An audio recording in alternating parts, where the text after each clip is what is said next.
الحمد للہ رب العالمین والصلاة والسلام علی خیر خلقہ محمد وآلہ الطیبین الطاہرین واللعن الابدی علی اعدائہم اجمعین۔ گزشتہ درس میں جو فرمان امیر المومنین علیہ الصلوۃ والسلام کا میں نے آپ کی خدمت میں پیش کیا تھا، قرآن میں بھی اس فضیلت کا ذکر ہے، روایات کے اندر بھی بہت ذکر ہے۔ اصبروا علی ما اصابکم، جو تم پہ اگر کوئی مصیبت نازل ہوتی ہے تو اس پر صبر کرو، اور عرض کیا کہ جو صبر ہے وہ تمام فرائض کی ادائیگی کے لیے بھی صبر ضروری ہے، اور محرمات سے بچنے کے لیے بھی صبر ضروری ہے۔ جتنے بھی پسندیدہ اعمال ہیں وہ ان سب کے لیے صبر درکار ہے، اسی طرح حرام کاموں سے بچنے کے لیے بھی صبر درکار ہے، اس کی طرف گزشتہ درس میں اشارہ کیا گیا۔ آج کا جو جملہ ہے سراج المؤمن معرفت حقنا، سراج المؤمن معرفت حقنا،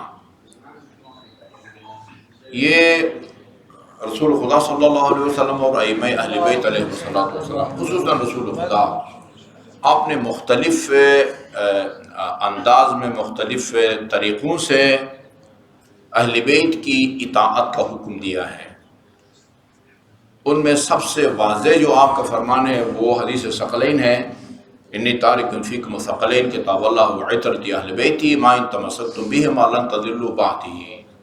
اگرچہ ابھی آج کل یہ شبہ جو ہے نا، یہ غلط فہمی پیدا کی جا رہی ہے کہ رسول خدا نے قرآن اور اہل بیت سے تمسک کا حکم تو دیا ہے، لیکن قرآن سے تمسک کا مطلب اور ہے، یعنی یہ کہ اپنا دین قرآن سے لو، شریعت کے احکام کو قرآن سے لو، اور اہل بیت سے تمسک کا مطلب یہ ہے کہ اہل بیت سے محبت کرو، ان کا احترام کرو۔ لیکن روایات اتنی زیادہ ہیں کہ ان کو نظر انداز نہیں کیا جا سکتا۔ میری اہل بیت کشتی نوح کی طرح ہیں، یہ کتنا پیارا اشارہ ہے۔ کشتی نوح کی طرح ہے کا مطلب ہے کہ نوح کی کشتی میں جو سوار ہوگا اس کو نجات ملے گی، اور سگا بیٹا بھی اگر اس میں سوار نہیں ہوتا، نافرمانی کرتا ہے، تو وہ غرق ہو کے جو ہے نا وہ ہلاک ہو جائے گا۔ اس کا مطلب ہے کہ یعنی اہل بیت کی پیروی ہے، اہل بیت کو اپنا پیشوا بنانا ہے، اہل بیت سے دین کو لے کر اس پر عمل کرنا ہے۔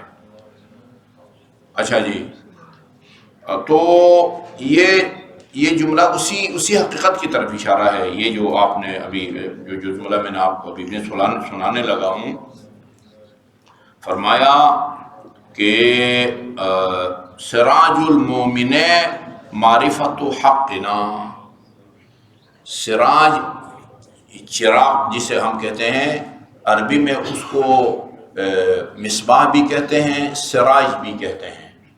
یہ دو مترادف الفاظ ہیں، جس طرح انسان، بشر، یہ دونوں کا ایک معنی ہے۔ عربی میں مترادف الفاظ وہ بہت ہیں، تو یہ دونوں مترادف الفاظ ہیں، ہم معنی الفاظ ہیں، سراج بھی اور مصباح بھی۔ سراج المومن معرفت حقنا، یہ کوئی ایسا معمولی جملہ نہیں ہے۔ مومن کا جو چراغ ہے وہ ہم اہل بیت کے جو ہے نا وہ اس کو ہمارے حق کو پہچاننا ہے۔ مومن کا جو چراغ ہے وہ ہماری معرفت کو پہچاننا ہے۔ اچھا جی، معرفت کے پہچاننے کا مطلب یہ ہے کہ یعنی خدا نے اور رسول نے ان کو جو مقام دیا ہوا ہے اس کو سمجھو اور اس مقام کے تقاضوں کو پورا کرو۔ سراج المومن معرفت حقنا، اور اس کے بعد فرمایا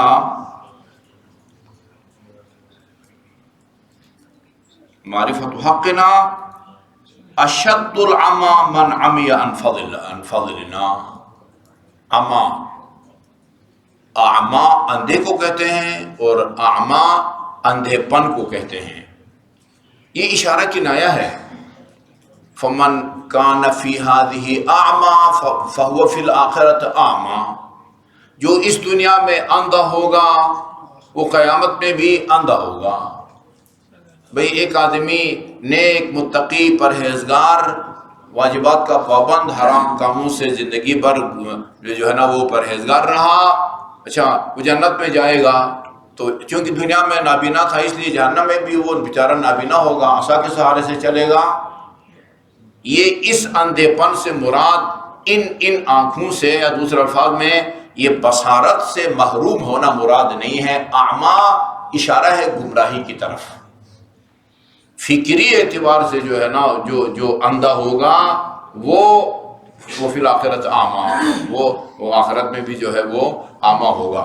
تو یہاں آپ نے فرمایا کہ بدترین جو اندھا پن ہے، بدترین اندھا پن وہ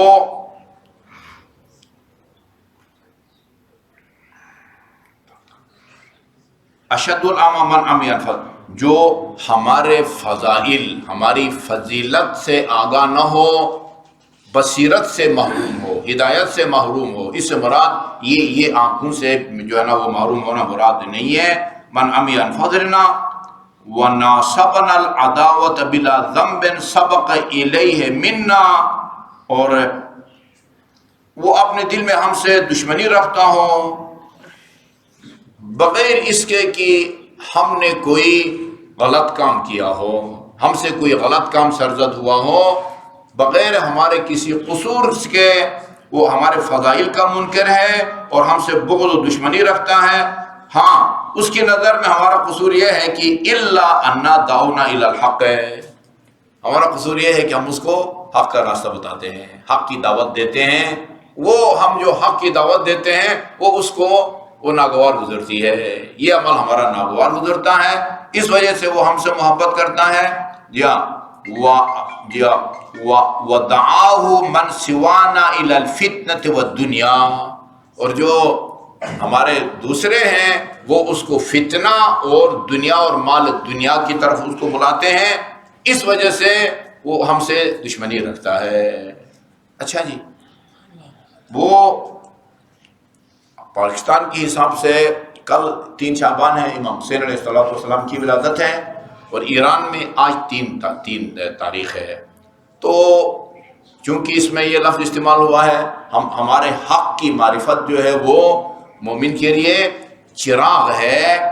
میں امام حسین علیہ السلام کے بارے میں ایک روایت آپ کی خدمت میں عرض کرتا ہوں۔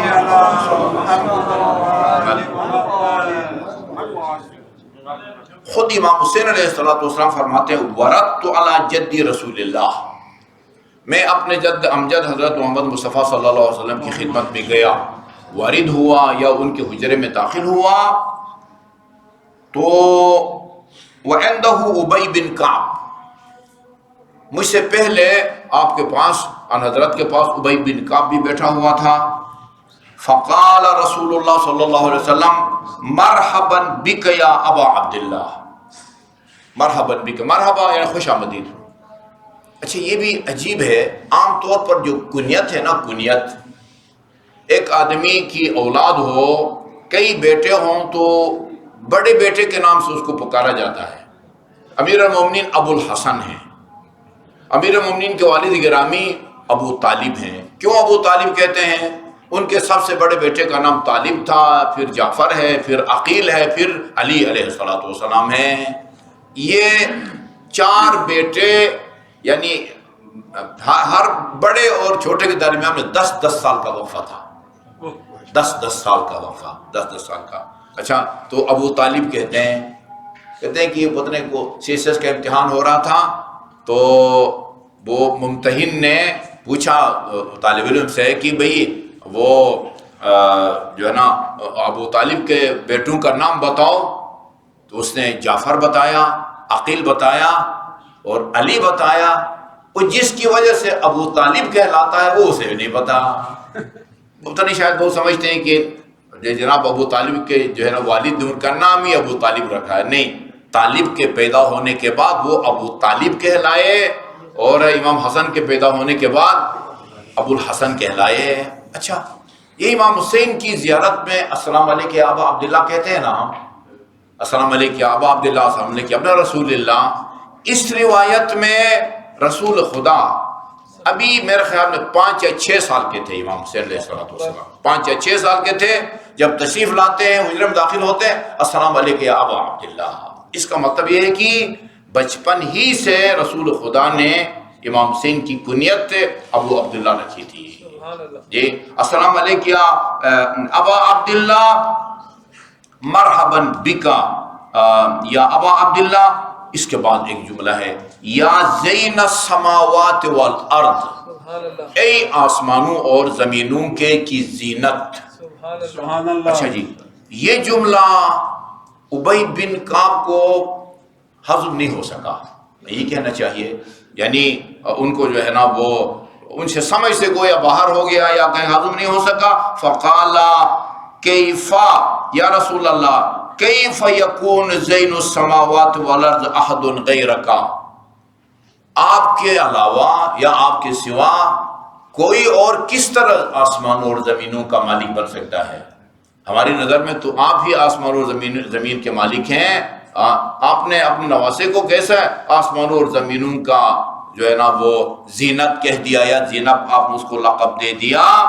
تو رسول خدا نے فرمایا کیف جیا فقال یا ابی، اے ابی بن کعب، والذی بعثنی بالحق نبیا، والذی، واو قسم کے معنی میں آتا ہے، کبھی آدمی اللہ کا قسم کھاتا ہے واللہ کہتا ہے، اگر اللہ کا نام بھی نہ آئے کسی اور کے نام سے پہلے واو آیا، اس کا مطلب ہے کہ یعنی میں اس چیز کی قسم کھاتا ہوں، والذی یعنی اس کی قسم کہ جس نے مجھے نبی برحق بنا کے بھیجا ہے، اس خدا کی قسم کہ جس نے مجھے نبی برحق بنا کے بھیجا ہے۔ الحسین فی السماء اکبر منہ فی الارض، حسین جتنا زمین میں عظیم ہے اس سے زیادہ عظیم آسمانوں میں ہے۔ سبحان اللہ، سبحان اللہ۔ حسین کا جتنا احترام زمین میں ہے اس سے زیادہ احترام آسمانوں میں ہے۔ آسمانوں میں کون رہتا ہے؟ فرشتے رہتے ہیں۔ ایک فرشتہ ایسا نہیں ہے جو امام حسین کا احترام نہ کرے۔ یہاں دنیا میں حسین کو واجب القتل سمجھنے والے شقی اور بدبخت جو ہے نا وہ موجود ہے۔ وہ کہتے ہیں کہ یزید جو ہے نا وہ اولی الامر تھے، وہ خلیفۃ المسلمین تھے، نعوذ باللہ امام حسین نے خروج کیا ہے اور آپ پر خوارج والے احکام لاگو ہوتے ہیں، ہے نا۔ جب علی سے دشمنی رکھنے والے اس دنیا میں موجود گزرے ہیں تو پھر علی کی اولاد سے دشمنی جو ہے وہ تو کوئی قابل تعجب جو ہے نا وہ بات ہے نہیں ہے۔ اچھا جی، تو فرمایا کہ والذی بعثنی بالحق نبیا ان الحسین فی السماء اکبر منہ فی الارض، حسین زمین کے مقابلے میں آسمان میں زیادہ عظیم ہے۔ آسمان میں جتنے بھی فرشتے ہیں وہ سب کے سب یا وہ امام حسین کی تکریم و تعظیم کرتے ہیں۔ اور پھر فرمایا وَإِنَّهُ مَكْتُوبٌ عَنْ يَمِينِ الْعَرْشِ، ہم عرش کی حقیقت کو نہیں سمجھ سکتے۔ عرش ایک ایسے کوئی تختہ یا کوئی ایسے جو ہے نا وہ کوئی وہ نہیں ہے۔ عرش الہی اللہ تعالیٰ کی عظمت کا جو ہے نا وہ ایک مظہر ہے، پتہ نہیں وہ 7ویں آسمان پر ہے، 7ویں آسمان پر عرش ہے۔ وہ عرش کیا چیز ہے اس کی حقیقت کو ہم نہیں سمجھ سکتے۔ وہ ایسا لگتا ہے کہ یہ عرش جو ہے نا وہ اصلا اہل بیت اطہار علیہ السلام کے فضائل لکھنے کے لیے جو ہے نا وہ بورڈ ہے، وہ سائن بورڈ ہے۔ وہ روایت میں آپ کو سکھا چاہوں، آپ نے حضرت آدم کی جب نظر پڑی دامن عرش پر تو اپنے ہمشکل 5 انوار کو آپ نے دیکھا۔ اللہ تعالیٰ سے پوچھا کہ پالنے والے تو نے مجھ سے پہلے کسی کو مٹی سے پیدا کیا ہے؟ جواب ملا نہیں، تو پہلی مخلوق ہے جسے میں نے مٹی سے پیدا کیا ہے۔ یہ میں اپنے ہمشکل 5 انوار دیکھ رہا ہوں، یہ کس کے انوار ہے؟ اللہ تعالیٰ نے تعارف کرایا، یہ محمد مصطفیٰ کا ہے، یہ علی مرتضیٰ کا ہے، یہ خاتون جنت کا ہے، یہ حسن اور حسین کا ہے۔ روایت طولانی ہے، یہ نہ ہو تو میں تمہیں بھی پیدا نہ کرتا، جنت دوزخ کو پیدا نہ کرتا۔ یہ آپ فرماتے ہیں کہ انہو مکتوب عن یمین العرش، عرش کے دائیں طرف لکھا ہوا ہے۔ ایک تو پنجتر کا ہے نا، سپیشلی عرش کے دائیں طرف یہ لکھا ہوا ہے کہ ان الحسین مصباح ہدا و سفینۃ النجات، حسین ہدایت کا چراغ ہے اور نجات کی کشتی ہے۔ سبحان اللہ۔